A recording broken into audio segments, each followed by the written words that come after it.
So in this video, I'll be talking about how to get started as a motion designer.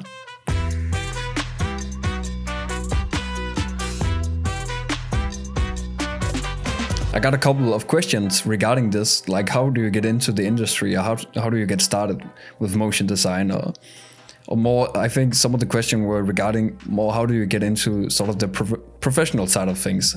And I really don't think there's a recipe for it. I think there's lots of different ways you could do it, but one of the most important things to understand is that it's really a gradual process. And you have to just start somewhere and then slowly move your way up, or slowly figuring out your own path on the way, because it's still such a new industry, and that's part of what's really cool about it. So as I said, you gotta take things step by step. Maybe you want to decide where you want to start, or at least maybe figuring out where you are. So what kind of level are you at? Are you only starting to learn the software, or do you already know some software? Maybe you know After Effects, but you want to learn Cinema 4D or Blender. Do you want to do 3D? Do you want to do 2D? You have to figure out where you are and what you want to do in the beginning. And if you have no idea where to start, just start by learning a software maybe. And After Effects, Cinema 4D and Blender, for me, that would be my go-to. So there's a lot of opportunities to learn. And as I said, I don't think there's a right way. The most obvious thing is go to a school for it, but that's not so obvious in some countries maybe, because in Denmark we don't really have a motion design school. So I didn't go to school for it, and I think there's a lot of great resources online anyway, so you might as well just go to YouTube and Google, or wherever you can find some great websites out there, or take online courses. I think School of Motion have some great online courses for most of what you want to learn. If it's more software specific, maybe Grayscale Gorilla if you want to learn Cinema 4D or Redshift or any of those. So there's lots of different websites you can go to. Okay, so yeah, school might be an option. But another thing, if you maybe already know some of the software, you have like a small portfolio, maybe an internship would be a great place to start. Getting an internship at some company, and maybe it's paid, maybe it's for free, and it could be like 3 to 6 months, it could be even more than that. I think that's a great way to learn to work with clients and get into the business, learn to work with a team maybe.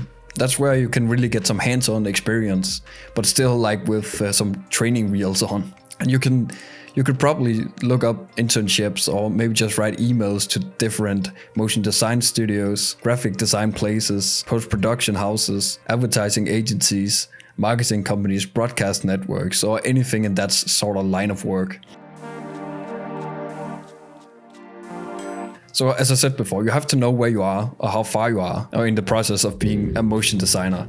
Do you know the software? Do you know the technical things? Do you have a portfolio? Do you have a show reel? Do you have real life experience? Or is it maybe just a hobby? So maybe you have it as a hobby already, have some experience in the technical part of things, but want to start getting into the more nitty gritty of business, or more like how do you actually work with a client or a team? I think no matter where you are in the progress, setting some goals and doing goal setting is really essential. Like everything in life, setting goals is just a great way to keep track of where you started, but also like where do you want to go? Depending on where you are, your goals will be different. So let's say that you're like almost completely new to motion design. I think you could set a deadline maybe in a year. I think Ben Marriott has a great point in his, I think it's called 5 Tips for Motion Designers or something like that, where he talks about that you could maybe set a new goal every month. So at the end of the year, you would have hit 12 goals. And that could be learning the fundamentals of design, animation, or maybe just learning After Effects. And that's where you need to make your personal progress. And that's where you need to make your own personal goals. What do you want to learn? Where do you want to be in a year? I think you can really see some great progress just writing these goals down and making sure to strike them out or hit a check marker when you're finished with them. Let's pretend that you're maybe a little bit further than the absolute beginner, that you have maybe created things in 3D or 2D animation or design, no matter what it is, maybe for a couple of months, maybe for a couple of years, but again, just as a hobby. So you have little to no experience working with clients. Where do you start with this? And I think that's where an internship is really great. But to get that internship, you would probably need a portfolio, or maybe like a show reel, or probably both. So in the portfolio, you have to show your best work. And I think there's like a sort of a rule here that's really important. Only show your best work. So three awesome pieces is better than sort of 10 mediocre. So make sure to only show your best work. So people might see your not so good work, not so good design, and they might judge you for that. With the show reel, the same rule sort of applies. Only show your best work. If you don't have a lot of work, you can make a shorter show reel, maybe 20 to 30 seconds. But I will say, general rule, always see if you can keep a show reel to under a minute or a minute. Because a portfolio and a show reel are really like the biggest part of your application if you want an internship or a job. You really want to make sure that you're presenting your work in a great way or in a platform. And you can do this on Behance, for example, or you can have your own website. It doesn't really matter. You have to have some place where people can see your work. And I think another thing where you can show your work is start using social media. So I should probably have started using Instagram way before for actual the work, way before than I did. And I think it's just, you just gotta get started on there. It doesn't matter how good your level is. You have to start feeling comfortable sharing your work. It will only get easier the more you share. And share your process as well, because maybe there's some people out there who's not at your level, actually maybe a little bit worse, and they can learn something from your process or your progress, work in progress. So share everything on maybe Instagram. I think Twitter might be good as well, but I'm only really using Instagram. Like these platforms, it's really a great way to make a name for yourself. And you might get discovered, so people actually hit you up. So you don't have to search for an internship. Maybe people are asking you to come work for them, or maybe there will be freelance opportunities. If people see that you do good work, you might get hired for that good work. There really is a lot to talk about with this topic. I'm not going to be able to cover everything in this one.